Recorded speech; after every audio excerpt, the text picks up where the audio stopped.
Hi all, this is your Professor Ian. I'm recording this short video as an update for week 3.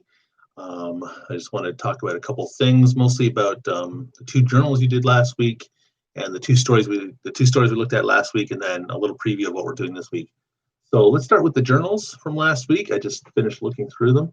Both of them were really good from everybody. I had a lot of fun reading those journals. The creating a character one is always a lot of fun because everybody goes in such different directions, right? Some people write like first-person stories about their interaction or them as the character they're observing. Some people just give me a sketch of this person in the world and maybe some reflections on their motivations and inner thoughts, that kind of thing. So it's always fun to read those things. And then, there was at least one person who went a little darker and give me a little bit more of a story with a little bit more, like I said, a little darker plot. Anyway, so those are fun. And the quick write I gave you last week, the one about your last meal, those ones are always fun to read, but they always make me salivate because everybody's describing food in such lush detail. And then Talia even wrote about Cafe Rio, which is one of my favorite takeout restaurants right now. They have such delicious tortillas, like. So their Taco Tuesday special is also really good. It's like, I can't remember, $3.99 for a street taco and drinking beans and rice. I shouldn't be advertising Cafe Rio, but that just really made me think of it. Anyway, so those are good. Both those journals were meant to like concentrate on observing small detail and building on that. So they're meant to work hand in hand that way. One's like looking at this physical thing and using similes and descriptive words to really get into the details and create that lush reality. And the other one was about observing people and thinking about how the way people dress and act tells you things about their attitudes and their motivations and such. And these are both important skills for your own writing, right? When you're creating characters, because you don't want to tell the reader what they should think about a character, right? Like, oh, my character Jose is a brave man. You don't want to tell your reader that. You can do that once in a while, but you don't want to spend the whole story telling your reader what to think about this guy. Instead, you want to show that he's brave. For example, show him running into a burning house and saving a kitten or something like that, right? So you want to show rather than tell, and that's what these two, at least the creating a character one especially, is all about. They're all about these two things. These 2 journals from last week are about observing small details and using those. And then on to the 2 stories I gave you last week.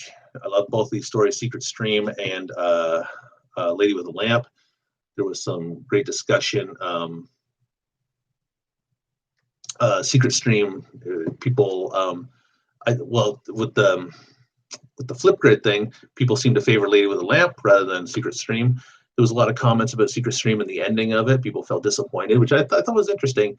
I think gets to the heart of what I think Tovar is doing with setting in that story. Was it Abdul noted that at the beginning it seems to be setting up this kind of like typical rom-com formula almost. You have this like what they call a meet cute, right, where you have your 2 protagonists meeting in this unexpected way that kind of throws them together in this way that leads to more intimacy, right? It is the standard rom-com fantasy or formula, but it doesn't lead that way in the story, right? And instead, eventually Nathan feels that, he definitely is pulled and has this attraction for Sophia, but he knows that she doesn't return his feelings in the same way, which is, really interesting. One thing to think about, I don't know how much you're supposed to read into this, but Sophia, the female protagonist, her name actually means wisdom, right? And it's like from the ancient Greek word. So philosophy is the love of wisdom, right? The discipline we talk about, philosophy. And she keeps referencing the underworld and streams and things like this. And, rivers and streams were important in Greek mythology. So there's this like interesting thing going on there, but I don't know how much you're supposed to read into that. It's just an interesting side note. What I do think you're supposed to realize is that like Nathan has these ideas of what he wants Sophia to be, right? He's trying to interpret her in this way that it's his kind of like, I don't know if you've heard this term, manic pixie dream girl. Like he wants her to be this kind of like unique love interest in his life. And she continually doesn't fit into that. And if you read the story, you'll notice, we're constantly given insights into Nathan's point of view, what Nathan's thinking, what he's feeling. We never get that with Sophia, right? We're only given physical descriptions. She looks like this, she looks like that, right? That's coming from Nathan's point of view, more or less, right? So the story is told from this kind of limited third person perspective where we get Nathan's point of view and his interior monologue, his thoughts and his feelings and motivations, but we don't get Sophia's, right? So there's this interesting use of setting, like, because they're always interpreting the rivers and the water, right? Sophia sees the ancient, untamed quality of the water under the city, and Nathan doesn't really understand it fully. I don't even think by the end, but well, with the poem and the map thing at the end, I think he comes to a bit of more understanding of, her actual motivations, or the fact that she has motivations that are outside of his control and his ability to understand. And I think that's kind of, at least part of what he's getting at in the story, which is really super interesting. And, a lot of people noted that the story is a great learning tool because of the great vivid details. Tanaya called Secret Stream an adventurous journey through sensory detail, or something. I think I'm paraphrasing you, but I thought that was a good way to sum it up.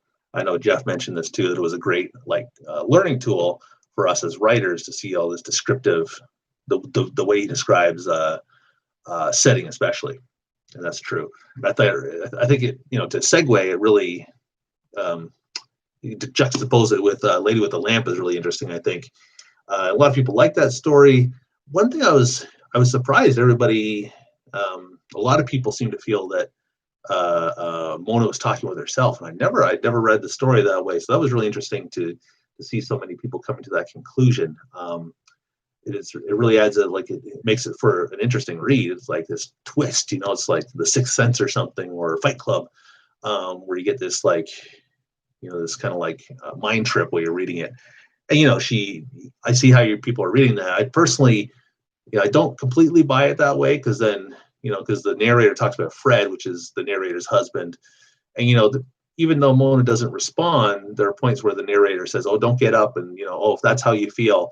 So there are responses that we're not privy to. We just get strictly the speech from the one character. But I think this is an interesting way to read it, and it doesn't detract from the theme of the story at all. I don't think it just adds this interesting twist. Personally, I read it as the narrator is what we call a frenemy, right? And I liked Alejandra and Amanda were discussing the toxic vibes of the friend, and they said that Mona sounds like a gossipy high school girl that they had encountered of that type. And Jeff also said, I would not want a friend like that, right? She's a terrible person, right? This friend of Mona. And that's, Jason was noting the irony of the title, which is very true. Florence Nightingale was called the Lady with the Lamp because she went and lit up the dark places and alleviated suffering and such, right? She was this famous nurse from World War I. So she became this figure of compassion, right? And Mona's friend is definitely not compassionate. She kind of seems like she's trying to be at first, but pretty quickly you realize that she's needling her friend and trying to get gossip, right? And so I don't know if anybody pointed this out specifically, but in Lady with the Lamp, Mona is recovering from an abortion. That's what you're supposed to read. That's kind of the subtext there, right? This whole thing with Gary, right? She's been with Gary for a couple of years, and then she's in bed recovering from this, and they will never really name what's wrong with Mona, right? In fact, her friend tells her, "Oh, you should come up with these other excuses for why you're in bed instead of just avoiding people, because people are going to gossip," is what she's saying. And when she's gossiping, right, she's out there gossiping with everybody about why Mona is pretending like she didn't have this abortion. Remember, this is written a long time ago, the 30s, so abortion was neither legal nor really socially acceptable to talk about. So it would have been, people would still gossip about it now, perhaps, right? Depending on who you are, what circles you're in. But definitely it would have been scandalous at the time, right? These two unmarried people sleeping together, you're not supposed to sleep together either, right? And then Mona having an abortion, right? So that's what she's recovering from. That's the nerves that they keep mentioning in the story. So and that's something to think about as we move into this next week with the story Hills Like White Elephants. I won't elaborate, but you can think about that. Anyway, so really great discussions about both stories. I love I love that everybody loved Lady with a Lamp, right? Because I do worry about putting a story like that because it is kind of an old-fashioned, or it's not old-fashioned, but it's from another era, right? Some of the references are a little tough sometimes when you're reading an older story. Anyway, so that's what we did last week. I'm still going through your proposals. I've marked a few of them. I want to spend a little more time with those. That's why I kind of moved through your journals quicker this week. So I'll look at those. And then also this week, the big thing we need to think about is the peer editing, right? You have to post your story. I think I changed the deadline to Wednesday. You have until Wednesday at 11:59 p.m. to post the rough draft of your story. So post whatever you have. If you only got up to 3 pages, whatever.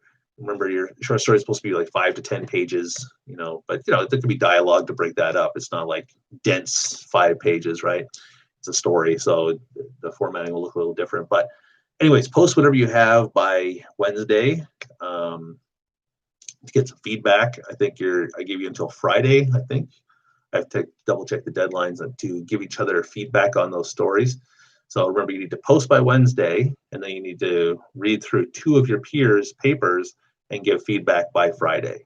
Okay, just a bit of feedback so they can make some improvements to turn it in for Sunday. And remember, there's also a cover letter that's due as part of that first story package. And there are instructions for both of these on Canvas. That's it for now. Please do email me if you have any questions or concerns. Oh, actually, one last thing. Remember, you can get a bonus mark if you take a draft of your story to the Success Center. They do online tutoring. So if you take a draft to there and get some feedback, it can be on the story itself or just grammatical stuff. If you just want them to help you like edit it. Anything you want to do, I don't care. Just then you'll email me the receipt that they send you, and you can get a bonus mark for that. I also turned on the Smart Tutoring app in Canvas, so you can use that service. It's not through Chafee. It's like a service we pay for. So you could try that. Just take a screenshot of whatever you do with them or whatever receipt. To be honest, I've never actually used the service before, but feel free to try that. It's a Smart Tutoring. Is that what it's called? Smart Tutoring, something like that. You can try that. Also, there's a bonus mark available if you use Perusal to engage with the short story Araby by James Joyce. I give you 2 weeks to work on that if you want to do a little extra reading and thinking about narrative structure. It's a really fantastically structured story. It's got that narrative arc with the epiphany at the end that we've been talking about. So it might be really useful to read and think about as you're working on your first paper, your first story. Okay, and that really is it for now. Okay, thank you. Bye-bye.